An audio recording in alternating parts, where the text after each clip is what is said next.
ஜெய ஜெய சங்கரா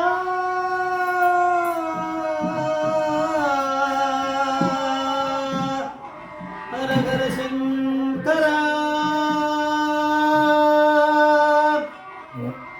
ஜெய ஜெய சங்கரா ஹர ஹர சங்கரா ஜெய ஜெய சங்கரா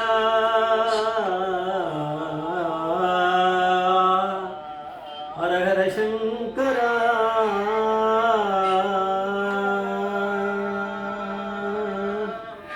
ஜெய ஜெய சங்கரா ஹர ஹர சங்கரா ஜெய ஜெய சங்கரா ஹர ஹர சங்கரா ஜெய ஜெய சங்கரா குருभ्यो नमः नमस्ते गुरुनाथं काञ्चीपीठं सर्वजितं दिव्यज्ञानवेशं काञ्ची विगतं नमस्ते अपारकड सिन्धुं ज्ञानदं शान्तिरूपणं श्री चंद्रशेखर गुरुं प्रणमामदानं कलियुगदेवं काञ्चीमणि யூடியூப் சேனல் பிரத்யேகமாக நமது மகாபரியோட பக்தர்களுக்கு ஏற்பட்டு கொண்டிருக்கும் அவங்களே ஒவ்வொரு நாளும் ஒரு அனுபவத்துக்கு ஒரு தலைப்பு அனுபவத்தோட தலைப்பு ஒன்று உனக்கு இன்னொன்று உன்னோட குழந்தைக்கு ஒன்று உனக்கு இன்னொன்று உன்னோட குழந்தைக்கு ஸ்ரீ பாரதி ராமச்சந்திரன்றவர் அவர் ஒரு அந்த மாதிரியான எழுதுகிறவர் கட்டுரைகள் கவிதைகள்லாம் எழுதுகிற மாதிரி அதனால் அந்த பாரதி அவரை அது ஒரு ஆண் பக்தர் தான் பாரதி ராமச்சந்திரன். அவர் அவருடைய இன்டர்வியூவை கேட்டேன். அவர் நங்கநல்லூரில் ரொம்ப காலமாக இருந்துட்டுருக்கார், இன்னும் இருக்காருன்னு நினைக்கிறேன்.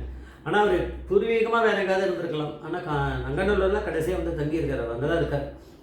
காஞ்சி மடத்தில் ஒரு தடவை சுவாசினி பூஜை ஒன்று, அதில் நிறைய சுமங்கலிகள்லாம் அதில் கலந்துக்கிறா. நிறைய பேர் குழந்தையோடு வந்திருப்பா, அது அடுத்த விஷயம். சில பேர் வயத்தில் கர்ப்பிணியாக குழந்தைகளை சுமந்துட்டு வருவா, தெரியும் அவள் குழந்தைகளை சுமந்துட்டு இருக்கான்றது பார்த்தாலே தெரிகிற மாதிரி இருக்கும். அப்படியும் சில பேர் இருந்திருக்கா.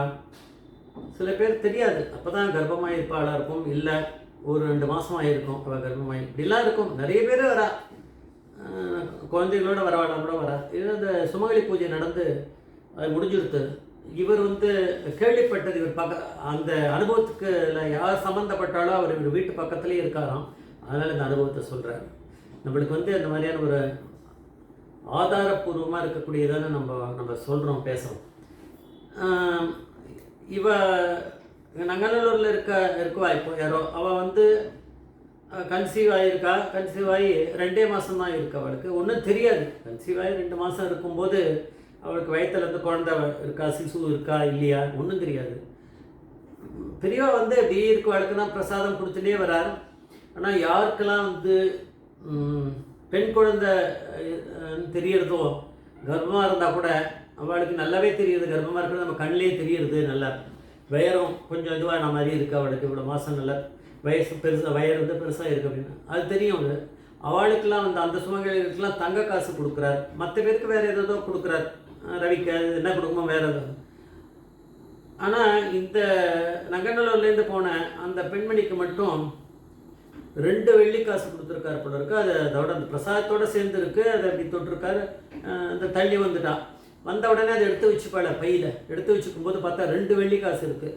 அதனால் அவருக்கு டவுட்டாக எடுத்து அந்த பெண்மணிக்கு, அது நம்மளுக்கு 2 கொடுத்துட்டா, ஒருவேளை 2 1 எடுத்துன்னு போகக்கூடாதோ, 1 தானே எடுத்துக்கணும், அப்படியே இருந்தாலும் 1 தானே கொடுப்பா, அதுக்கு 2 அப்படின்னு சொல்லிட்டு திருப்பி அங்கேயே இருந்திருந்தா எல்லாருக்கும் பிரசாதம் கொடுக்குறதுக்கு கொஞ்சம் நேரம் பொறுமையாக இருந்துட்டு அதுக்கப்புறம் மாபரிவா கிட்ட கேட்டிருக்காவோ, எனக்கு மட்டும் ஒரு 2 வெள்ளி காசாக எடுத்து, ஏன்னா அவருக்கு பிள்ளை குழந்தை இருக்கணுமே, அதனால தானே அதெல்லாம் தங்கம்லாம் கொடுத்த வாழ்க்கெல்லாம்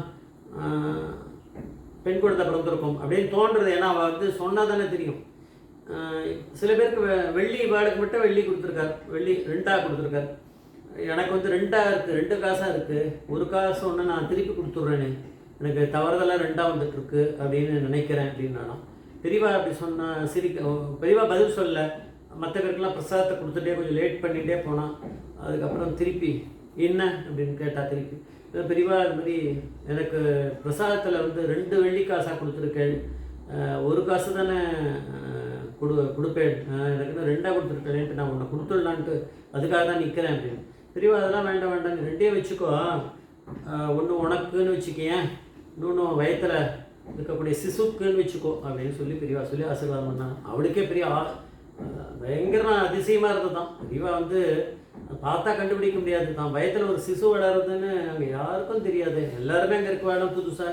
யாரும் பெரியவாளுக்கு சம்மந்தப்பட்ட கிட்ட சொல்லவே இல்லை தான் வயத்தில் ஒரு சிசு இருக்குன்னு. 2 மாதம் இருக்கும்போது ஒன்றுமே கண்டுபிடிக்கவே முடியாது. அது பெரியவாளுக்கு எப்படி தெரிஞ்சுன்னா பரமேஸ்வரன், அதனால் அவருக்கு தெரிஞ்சிருக்கு. அது இல்லாமல் ஏன் 2க்கு இருக்குது உனக்கு ஒன்றுன்னா வயசில் வளர்கிற சிசுக்கு இன்னும் ஒன்று அப்படின்னா அது அப்படி கூட கிடையாது. வயத்தில் 2 சிசுவே வளர்ந்துருக்கு. அதனால தான் 2ஆக கொடுத்துருக்காரு. எதுக்கு அம்மாவுக்கு எதுக்கு வேணும், குழந்தைக்கு இருந்தால் போடணும். மற்றவருக்கெல்லாம் ஒன்று தானே கொடுத்துருக்காரு. அப்படி பார்த்தாலுமே தங்கத்தில் கொடுக்குற காசு ஒரே ஒரு காசு தான் கொடுத்துருக்காரு. வெள்ளி காசு மட்டும்தான் இந்த பெண்மணிக்கு 2ஆக கொடுத்துருக்காரு. ஆனால் 2 குழந்தை அப்படி தான் எடுத்துக்கணும். உனக்குன்னு 2ன்னு சொல்ல முடியாது. வயத்தில் குழந்தைக்காக அதை கொடுக்குறேன் அப்படின்னா அவளுக்கே டவுட் வந்துடுவேன். ஐயோ 2 குழந்தை இருக்கா வயத்தில் ஏற்கனவே அப்படியே கலங்க ஆரம்பிச்சிடுமே. ஒரு குழந்தை இப்போ பிறக்கிறதே கஷ்டம், 2 குழந்தைய வச்சு எப்படி சமாளிக்க போகிறோம்னு நினைக்கலாம். எப்படி கஷ்டப்பட போகிறோமா குழந்தை பிறக்கும்போது அப்படின்னா என்னென்னோ தோணும். அதனால பெரியவா அப்படி மாற்றி அப்படி சொல்லியிருக்கா. கொஞ்சம் வார்த்தையை வந்து பயப்படாமல் இருக்கட்டும், 1 உனக்கு 1 குழந்தைக்குன்னு. ஆனால் 2 குழந்தைக்குன்னு அவருக்கு தெரியும், பெரியவாளுக்கு தெரியாமல் இருக்கும். அவருக்கு 2 குழந்தை பிறந்திருக்கு. 2 ஆண் குழந்தை ட்வின்ஸாக பிறந்திருக்கு. அந்த குழந்தைக்கு வந்து யார் அப்படிங்கிறது கூட அவர் சொல்கிறார். குழந்தைக்கு பேர் வந்து ஒன்று சுப்பராமன், இன்னொன்று கணேசன். ஒரு பையனுக்கு கணேசன் முதல்ல யார் எடுத்திருப்பாள், முதல்ல வந்து தான் எடுத்துக்கலாம் அண்ணா மாதிரி. கணேசன் சுப்பராமன் அப்படின்னு அந்த அந்த அவள் 2 பேர் இருக்கலாம். அதில் யாரோ 2 பேரில் யாரோ ஒருத்தர் அங்கே நங்கநல்லூரில் இருக்க அந்த இதில் அந்த 2 பையனில் ஒருத்தர் இப்போ பெரியவாளாக இருப்பாள். அவளுக்கே கல்யாணம் ஆகிருக்கும். அந்த இதை வந்து அவள் தான் சொல்லியிருக்கா. அவள் சொன்னதை இந்த ஸ்ரீ பாரதி ராமச்சந்திரன்றவர் இந்த இன்டர்வியூவில் சொல்கிறாரு. நம்ம தெரிஞ்சுக்கிறோம். அவ்வளோதான். ஜெய் ஜெய்சங்கர் ஹரிசங்கர் மகாபரி பாதமேஸ்வரம் மகாபரி பாதமேஸ்வரம்.